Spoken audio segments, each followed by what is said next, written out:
आप देख रहे हैं प्रवासी संदेश।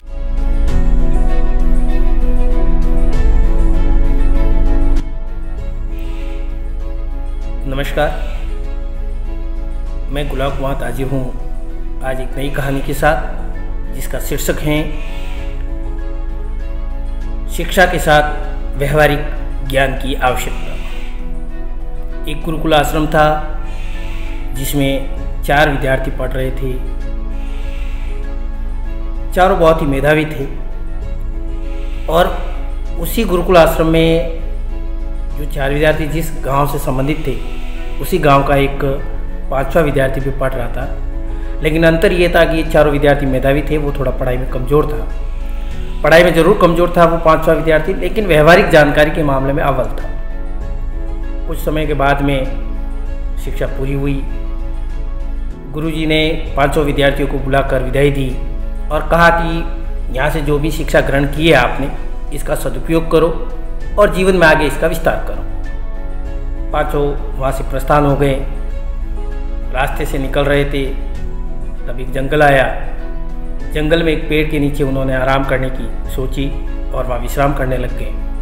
तब चारों लड़कों के मन में एक विचार आया कि क्यों ना हम अपनी शिक्षा का जो उपयोग है या शिक्षा का जो प्रायोगिक तौर पर परीक्षण है वो ये यहीं इसी जंगल में करते।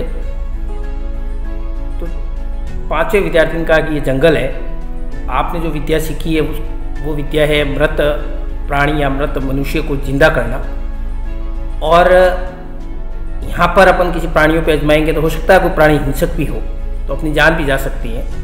लेकिन उन्होंने नहीं माना चारों विद्यार्थियों ने। उन्होंने कहा कि आपको हमारी शिक्षा पर विश्वास नहीं है, हमारे से जलन हो रही है। तो 5वें विद्यार्थी ने कहा कोई बात नहीं, आप अपने हिसाब से कीजिए, मैं पेड़ के ऊपर चढ़ जाता हूँ। वो पेड़ के ऊपर चढ़ गया। चारों विद्यार्थियों में से एक ने हड्डियाँ इकट्ठी की, दूसरे ने पूरा शरीर बनाया, धमनियाँ बनाई, मांस भरा और पूरा पुतला तैयार किया। तीसरे व्यक्ति ने रक्त का संचार किया और चौथे व्यक्ति के लिए शेष रहा था प्राणवायु डालना।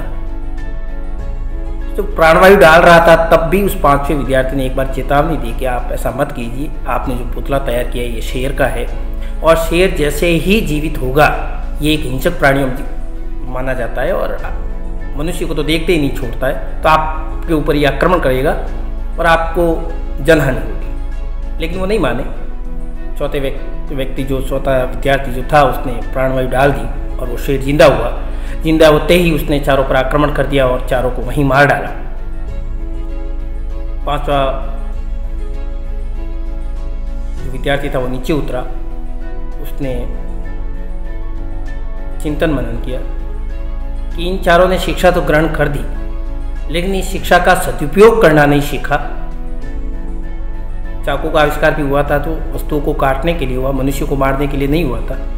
तो हमें जीवन में शिक्षा का सदुपयोग करना आना चाहिए, व्यवहारिक जानकारी होनी चाहिए कि उसका उपयोग कब करना है, कैसे करना है, क्यों करना है। तो इस कहानी का सारांश यही है कि हम शिक्षा का सदुपयोग करें। नमस्कार, अगली बार मैं आपके सामने आऊँगा एक नई कहानी के साथ। तब तक नमस्कार। प्रवासी संदेश को लाइक करें, शेयर करें, कमेंट करें, सब्सक्राइब करें और बेल आइकन जरूर दबाएं।